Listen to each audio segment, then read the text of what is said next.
Yes, brother. Good evening, doctor. I have been coming regularly to your Peace TV conferences for last so many years. My question is, I am in a situation of two families, both are Muslim families. I know the boy, I know the girl, the families. I have been the media coordinator of those boy and girl, and they are going to get married. So can a non-Muslim be a witness of the agreeing family and the boy and girl to the nikah? Brother asked a very good question. That he has two friends, both are Muslims, one from the girl's side, one from the boy's side. He's the mediator, he knows both of them and he got them together. Can he be a witness to the marriage of? As they are telling me to be the witness. As that time to be the witness. Can you be? You can be under one condition only. Condition is applied. If you bear witness that there is no God but Allah and Prophet Muhammad is the messenger, you can even be a witness to the nikah. Thank you. Hope that answers the question. Thank you. Brother, this question is from a non-Muslim sister. She is present in the audience, but for security reasons, she will not like to come on the microphone. I'll be reading a question. If a non-Muslim girl wants to marry a Muslim boy, and the Muslim boy asks the girl to convert, not by force, but because he wishes her to accept the religion, is it wrong? Meaning, is it wrong on the part of the boy to ask to convert? Secondly, if a non-Muslim girl marries a Muslim boy without converting, but still follows the Islamic religion as it is supposed to be followed, is it wrong on the part of the girl to follow the religion but without converting? Her name is Khushbu. She's a teacher by profession. Sister asked the question, there's a non-Muslim had to ask a question, that can a non-Muslim girl, if he wants to marry a Muslim boy and the Muslim boy requests her to accept Islam, is it right? And if a non-Muslim girl follows Islam without converting, is it acceptable? The Quran says in Surah Baqarah, chapter number 2, verse number 221, that do not marry unbelieving women until they believe. Do not marry a mushrika until they believe. Because it further says that it is preferable to marry a believing woman even if she is a bondwoman, even if she may be a servant, even if she may be ugly. It is far superior to marry a believing woman who's a bondwoman rather than an unbelieving woman, even if she attracts you. She may be the most beautiful woman, she may be a beauty queen, she may be the wealthiest woman, but a believing woman is far superior. So in terms of, is it right for a Muslim man to ask the non-Muslim woman to convert before marrying? It is not right, it is a must. Without she accepting Islam, he cannot marry her. Why? I'll tell you. For example, if I tell you that there is a car, one tire is of a cycle and the other is of a tractor, will the car run? No. All the tires should either be of a bicycle, you'll have a handcart at least, or of a tractor, you'll have a proper tractor. Because when you're leading a life, the views and philosophies, the major thing, the goal of Jannah should be same. Coming to your second question, that if a woman follows the teachings of Islam but does not convert, is it acceptable? See, for conversion, you don't have to publicly announce. You don't have to come on the microphone and say, I bear witness that there is no God but Allah. It's not a must. If you feel your life is in danger, if you say within your heart, and tell it to Almighty God, you don't even require any witness. It's between you and Allah. So there is no particular ceremony that is required. But proclaiming is preferable so that the people in the world don't misunderstand you. But if you feel your life is in danger, if you proclaim to Allah only and keep it in your heart and follow, Alhamdulillah. Following is more important than proclaiming. It is preferable for the lady not to mention but yet follow Islam than to mention she has converted and not follow Islam. Have you heard my answer? It is preferable for a non-Muslim woman to practice Islam without proclaiming rather than proclaim and not practice Islam. Practicing is more important than proclaiming. It's between her and Allah. So the moment she starts practicing Islam, it's understood. When she offers salah, she agrees there is one Allah and Prophet Muhammad is the messenger. The moment you say Aqama, it is in that Aqama you believe that there is no God but Allah and Prophet Muhammad is the messenger. Finish. So if she starts practicing, she doesn't have to proclaim also. So if she wants to do the second, practicing is more important than proclaiming. But if she wants to proclaim, it is fine, she can proclaim. Hope that answers the question. Yes, brother. Yeah. Hare Krishna. Here I came here first time. People are very eager to know about his life, woman and man.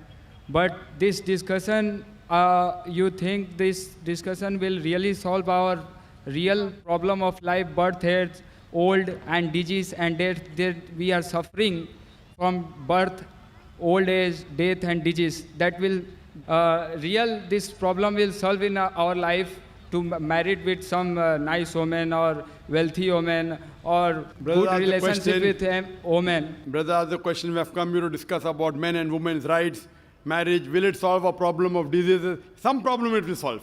If you marry a woman, you have less chance of But having the real STD. problem of life is Brother, you asked the question, let me give the reply. You asked the question, we are discussing here about men and women and life and marrying. Will it solve the problem of diseases, etc.? Brother, are you listening to me? You are looking and listening here. Very good. So it will solve some of your problem of disease. If you marry a woman you like, inshallah you won't go outside. So less chance of having STD, sexually transmitted diseases, less chance of having AIDS. So if you marry correctly, it will solve some of your problems of disease, not all. Fine. But this session is talking about women's rights. So we have different lectures and different sessions talking about different solutions for humanity. Today is the solution for the women's rights. You come for my last lecture, purpose of life. That will get a real solution to life. So I've kept that in waiting, final round. The best is always last, correct? This is my first talk. Then I'm going to come on Friday again, give a talk on Al-Quran, should have the understanding. Then Saturday, open question answer session. Last day, final, purpose of our life. If you come for that, inshallah, most of your questions of life will be answered. Hope that answers the question. okay. Hare Krishna. Any non-Muslim lady? But we have a reverse sister. So if the chairperson permits, could we allow her? Okay, we'd allow that. Assalamu alaikum. My name is Mariam Sharif. I am from Ireland and a physical therapist by profession. Alhamdulillah, I got a chance to accept Islam. But my question is, my father never got the chance, and shirk is the biggest sin. And I want to know if there is a specific dua or something I can read on his name so that his sin will be forgiven. Sister asked the question that alhamdulillah, she has accepted Islam. And she says that unfortunately, her father, he died as a mushrik. So can I read any dua, anything in his name so that sin can be forgiven? Sister, the Quran says in Surah Nisa, chapter number 4, verse number 48, Surah Nisa, chapter number 4, verse number 116, that if Allah pleases, He may forgive any sin. But the sin of shirk, He will never forgive. Because a person who has done shirk has committed the most heinous sin. So if the person is doing shirk and before he dies, if he repents, inshallah, Allah will forgive. But if he dies as a mushrik, he is destined for hell. There is no other option. And this is also narrated in the Quran. When Ibrahim alayhi salam, Prophet Ibrahim, when he prays for his father, who was a mushrik, then a verse was revealed that when the person is alive, you can ask Allah to give hidayah to your parents, to your father, to your mother, to your brother. May Allah guide them to the straight path. But if they die as a mushrik, and if you know they died as a mushrik, you cannot pray for them. You can only pray that, oh my God, oh my Lord Allah, make from my offsprings Muslims who will submit their will to Allah. And this is the dua of Ibrahim alayhi salam. His father also was a mushrik. But he does a dua in Surah Ibrahim, chapter number 14, the last few verses.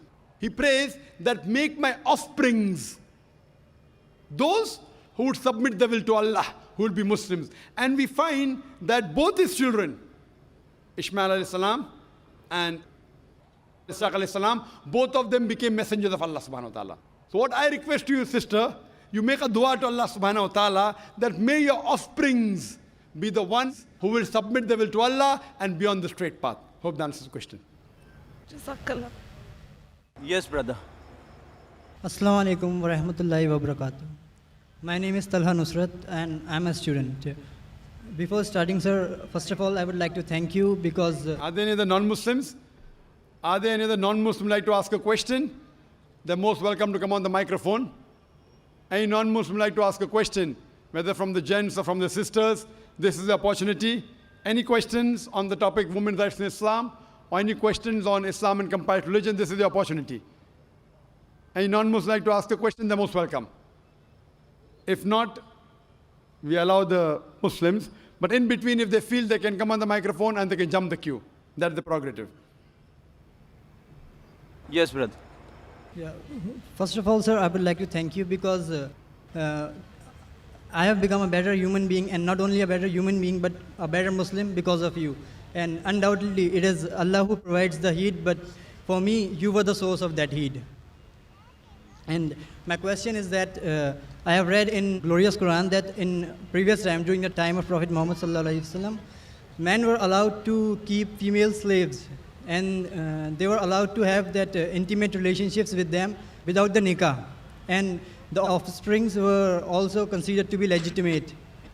So, I mean, wasn't it any kind of degradation of the honor of the women? And were women allowed to do that, or this privilege was only confined to men? Brother asked a question that at the time of the Prophet, there were women who were slave women, and you were allowed to have sex with them even without marrying. So why was it allowed? What is the privilege? And is the vice versa permitted or not?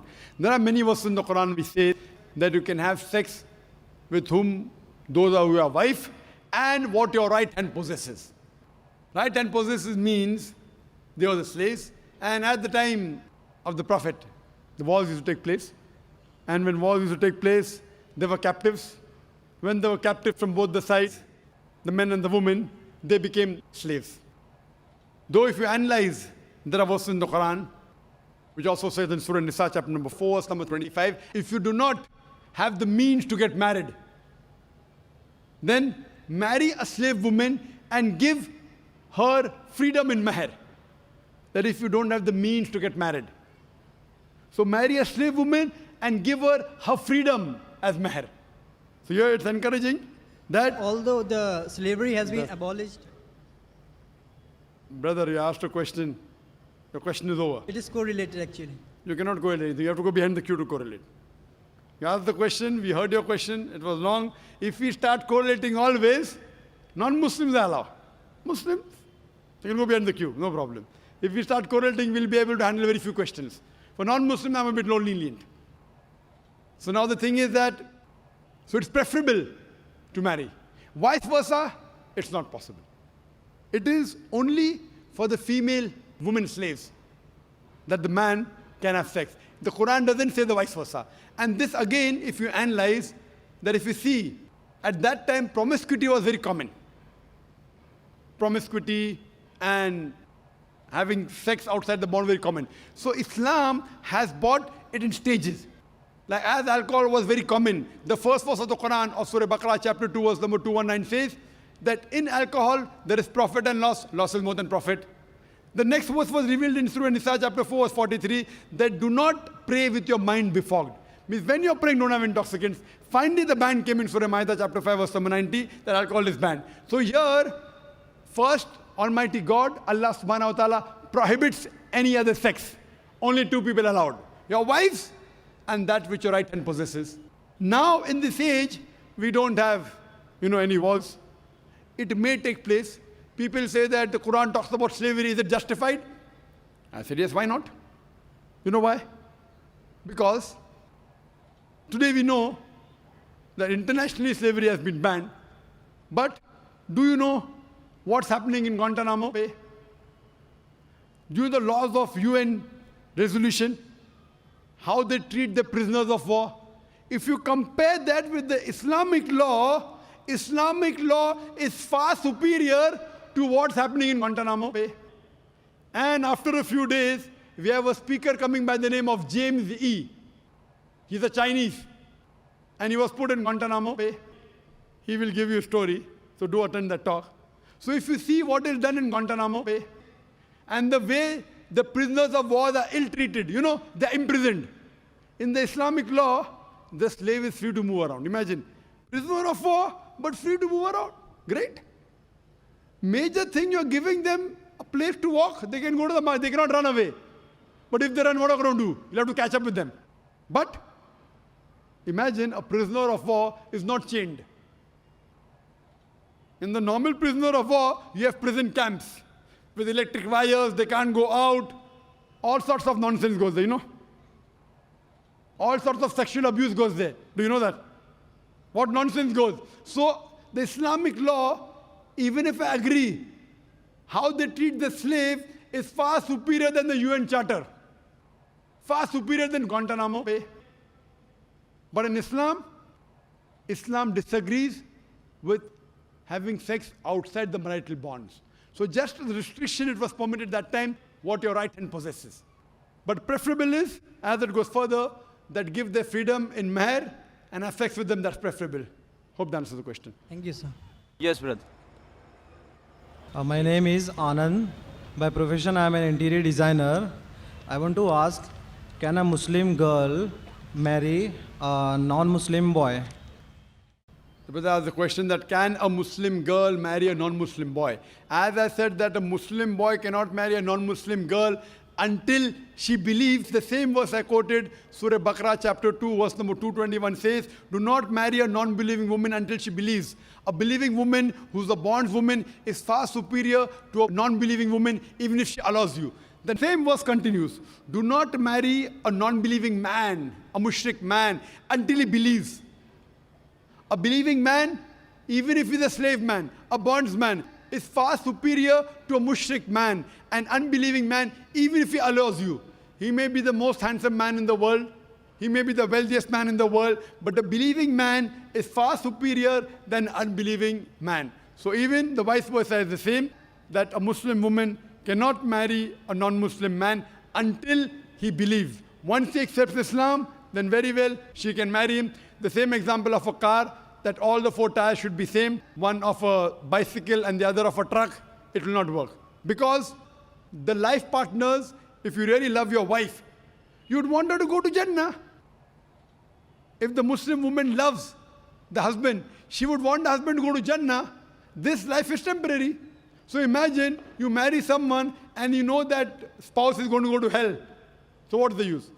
So first you get confirmation that he becomes a Muslim, he agrees there's one God, and the final messenger is Prophet Muhammad, then there are chances that both will have the best of this world and the hereafter. Hope that answers the question. Anyone on the sister's mic? Yes, brother. Hello, good evening, sir. I'm Sadia Akram. I'm a first-year student of Business Management Studies.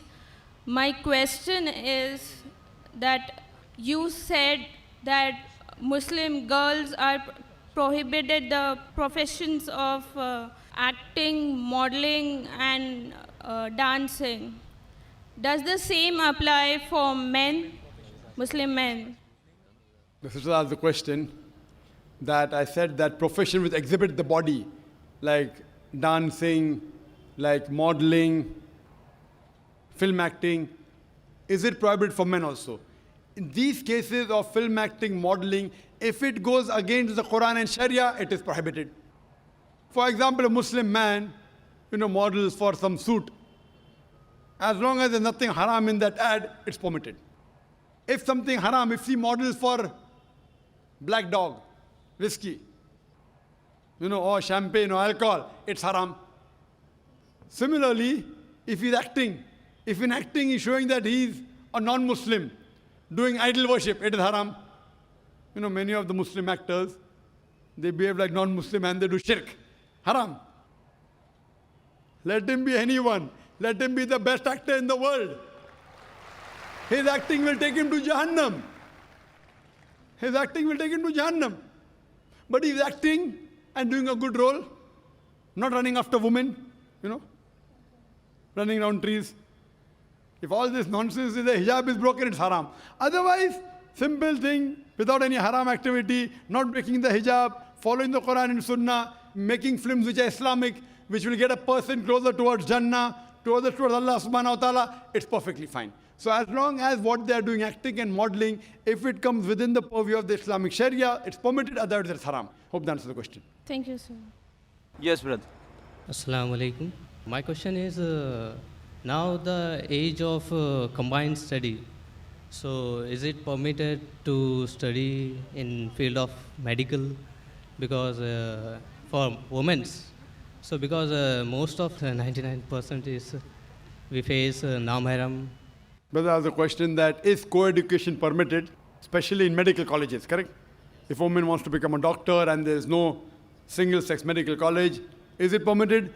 If the cause is there, the Islamic Sharia says, let a small loss take place to prevent a big loss. So now that lady, if she goes in a co-ed college of medicine and there's no single-sex college, it will be difficult for her to maintain a hijab, but she can. She can, not that she can't. She'll have to maintain a hijab. In medical colleges, the atmosphere is the worst. I've been to a medical college. MashaAllah, Allah saved me. Otherwise, medical college atmosphere is the worst in terms of breaking the hijab. Worst. And it's only Allah subhanahu wa ta'ala, MashaAllah, who can save you. Otherwise, the medical colleges, the girls and the boys, they have groups, they have to examine the patient, they stay overnight. It's very dangerous. If Allah is with you, inshallah, you can be on the straight path. So for a woman, if she goes to a medical college, she has to yet maintain a hijab. And in the college that I was, there were Muslim women who maintained them. Not all of them, but there were one or two who maintained the hijab. Maintain the hijab. See to it that if you have to, suppose if the patient is common and you have to take a common history with another gent, you have to take the common history of the patient, maybe the colleague is a gent, fine. When you talk, lower your gaze, not, oh, how are you? How is the movie? Did you see the movie? No, all common. Oh, let's go for a spin. Let's go for a drive on the bike. So all these things if you avoid and see to it that if you have to talk with your colleague, you can talk with lowering your gaze, though the people will not like it. So she has to maintain a hijab. It's very much possible. As for examining the patient of opposite sex, the Quran and the Sahih Hadith give permission. Why? Because you're treating the patient. So doctor can see the opposite sex if required. Best is same sex, same doctor. Best. But you don't have it everywhere. That's the reason we have initiated in our activities in the United Islamic Aid, a new activity called as Free Medical Center. So we have started recently, which will inaugurate after this conference. Sheikh Salah Budair, the Imam of Masjid Nabwi, will be inaugurating our center in Mumrah on the 10th of November, inshallah, 2 days after the conference. The uniqueness of this center, it is on the lines of Quran and Sunnah. Means, lady doctor will examine lady patients. Gent doctor will examine gent patient. Is the area 2,000 square feet. Separate waiting area for ladies, separate for gents. Children can go where they want, no problem if they are young.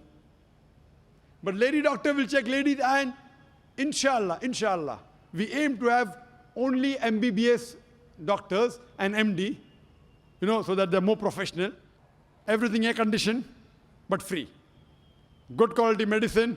And inshallah, when I started this center, I'm a medical doctor, I intend to give better treatment in this free center than the own medical clinic that I have got. I've left my profession. My brother and my father, mashallah, they're doctors, and they're running a center which is good, but there we charge. That's the bread and butter. We charge money. But inshallah, in this free medical center, inshallah, we'll give better services, inshallah, than the own medical clinic that we have for our bread and butter, inshallah. Fully air conditioned, inshallah. Good waiting room. Hygienic, but free. Those who can't afford it, free. Anyone can come, even Muslims and non-Muslims can come. And in the waiting room, we won't have Stardust magazine, we won't have Filfare magazine, we'll have Islamic books. We'll have Islamic satellite channels. People have, you go to a high caliber doctor, Film Fair magazine, Stardust. So besides them getting cured by the diseases, inshallah, even the iman will get cured. Who is Shafi? It's Allah who cures. So, what we believe, that if you want to do medicine, if there's no single-sex college, you can, but you have to maintain your hijab, become a doctor so that more hijab can be maintained. Once that lady doctor becomes, Muslimah becomes a doctor, she will allow many other women to follow the hijab. Hope that answers the question. We'll allow only 2 more questions, one on that mic and the last question from this mic. And we have only 5 minutes left for Dr. Zakir to answer those. Yes, brother. Assalamu alaikum. I am rewarded. My name is Abdullah Sheikh. Before it was a Shushan Kumar Mandal. I am from Panvel. But there is one question regarding Allahu Akbar, which I am always, I have read the Quran and I came to know that there is a Jannat, which I am trying to go Jannat directly. For that I have to follow the Hadith and Quran.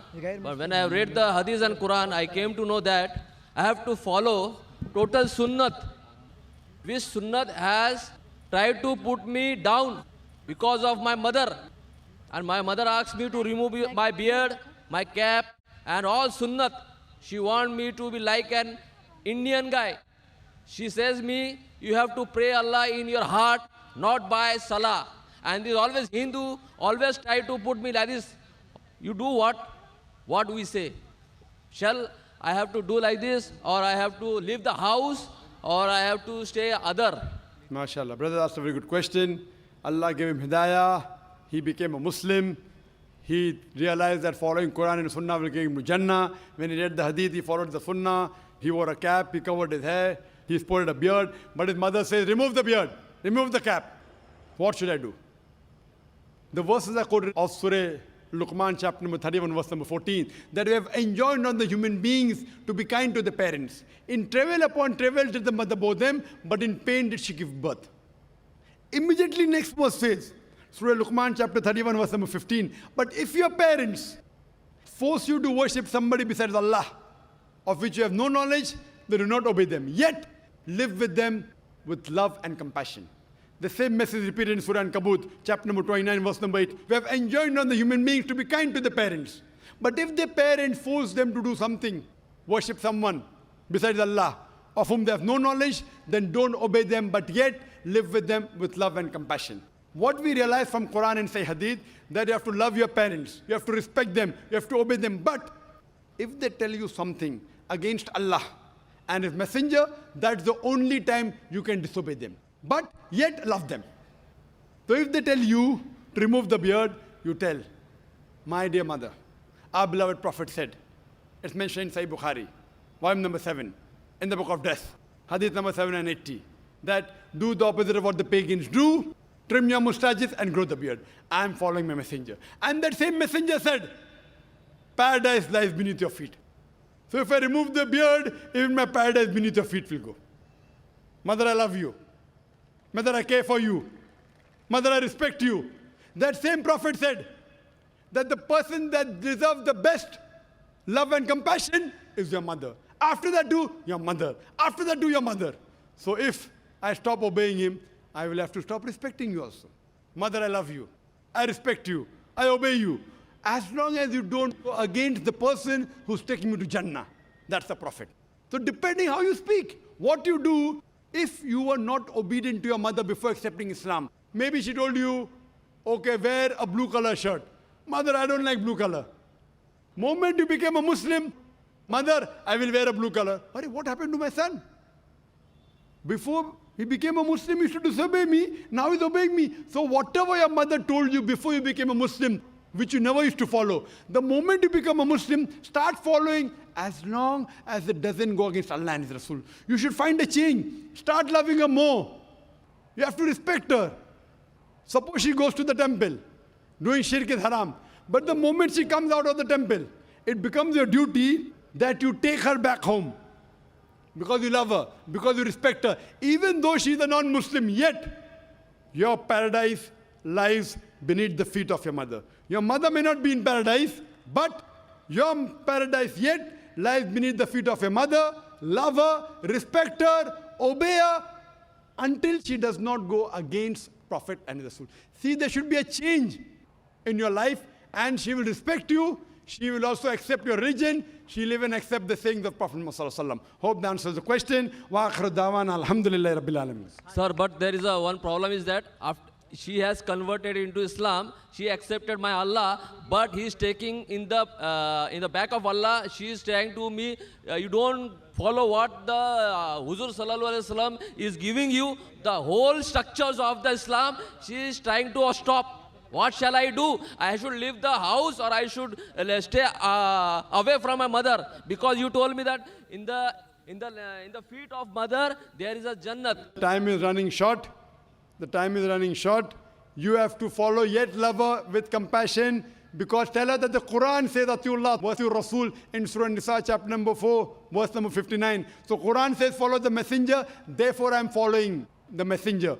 Not because somebody else is saying. So to follow the Quran, I have to follow the hadith. You love her, respect her. If she kicks you out of the house, stay out of the house, yet love her. Thank you, sir. Thank you.